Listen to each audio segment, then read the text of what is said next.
ATMs are a modern convenience, both for customers and, unfortunately, for criminals.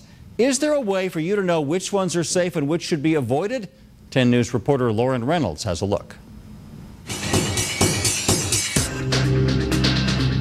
If she was putting her ATM pin in, I'd watch that.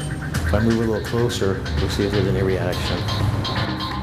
ATM customers tend to take safety for granted, but that easy access to money Give me the money. Oh my God! Can make for an easy target for a criminal. Stay right like that, buddy. It's a huge vulnerability. And I learned that Gretchen had been killed in the assault at the ATM. We uncover what banks and law enforcement are not doing about ATM robberies. You can watch our I-Team special investigation into ATM dangers tomorrow night on 10 News Live at 11 p.m. Deposit bag right from the hands of a Radio Shack employee. It happened last night at this Talmadge area Bank of America on El Cajon Boulevard. The 19-year-old worker was robbed as he opened the night depository at the bank. The robber ran into an alley after grabbing the bag. He's described as a 23 to 25-year-old Hispanic wearing a black hooded sweatshirt and black pants. Many people use ATMs as their primary form of banking, never even stepping inside an actual bank anymore. But which ATMs are dangerous and which are safe? Well, we uncovered there is no way for you to really know. I-Team reporter Lauren Reynolds explains why in tonight's exclusive 10 News investigation.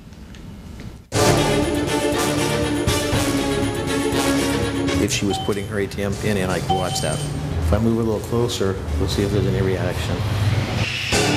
The ease of access to money could make you an easy target. Give me the money. Oh my God! Automated teller machines dispense cash 24/7, a convenience for customers and criminals. You don't want to be a victim of a robbery because they know that you're walking away, you're going to have money in your pocket. According to the U.S. Department of Justice, ATM robbers are typically younger men who work alone at night using some sort of weapon. They target lone victims right after a withdrawal, with an average loss between $100 and $200. 15% of all victims are injured or murdered. She was very intelligent and had a lot of ambition. Longtime former Vista City Attorney Wayne Durnitz lost Gretchen Overton Durnitz, his wife of only 2 weeks, to a violent ATM robber. Took my breath away. Gretchen had gone to this Wells Fargo in Palo Alto, alone in the evening, had parked in a back lot, and was attacked after she walked back to her car from the ATM. Another eyewitness reported seeing Gretchen jump out of the car. She yelled, "I've been stabbed," or "he stabbed me," something like that, and she collapsed. This is the sketch of the attacker at the time, and this is the man arrested 17 years later. A cold case unit linked Tyrone Hamill to the crime by DNA of hair follicles left in a baseball cap. Trial is set for February. The public needs to know that it is like baiting the trap for an assailant. People need to be very wary, very careful when using ATMs. The California banking industry asserts that the odds of becoming an ATM robbery victim are about the same as winning the California lottery.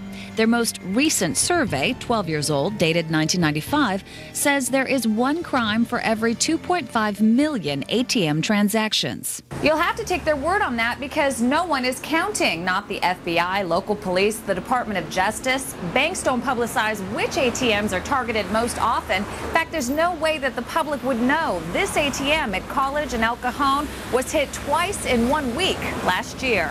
The banks may not want to draw attention to robberies that are at ATMs for fear that people may not want to go to ATMs anymore. ATMs are profitable. Customers should be cautious, but most are not, as we found out when we brought former police officer Kevin LaChapelle to eyeball how customers handle themselves. So again, she's walking up, not really paying attention to what's around her. She's got her purse there. His eyes were focused on the ATM. He really wasn't really concerned with what's going on around him. If she was putting her ATM pin in, I could watch that. One after another, we found ATM customers making themselves easy potential targets of a crime of convenience. Best case scenario, if the second person, instead of watching the ATM, kind of should be actually looking out for the person that's there with them. We asked the San Diego Police Department for 2 crime reports related to ATM thefts. We were told that releasing them for researching a news story was not in the public interest. We disagree. So, through the California Open Records Act, we're requesting street robbery reports in the city for the last 2 years. We'll have to sift through them so we can eventually tell you which ATMs are the most dangerous. With photojournalist Michael Gonzalez, I'm Lauren Reynolds, 10 News. And from the few surveys that have been done, the Justice Department says ATM thefts tend to be higher where street drug trade is busier. We plan to update the story once we receive and analyze local police reports. If you want more information on the story, go to 10news.com and click on Investigations.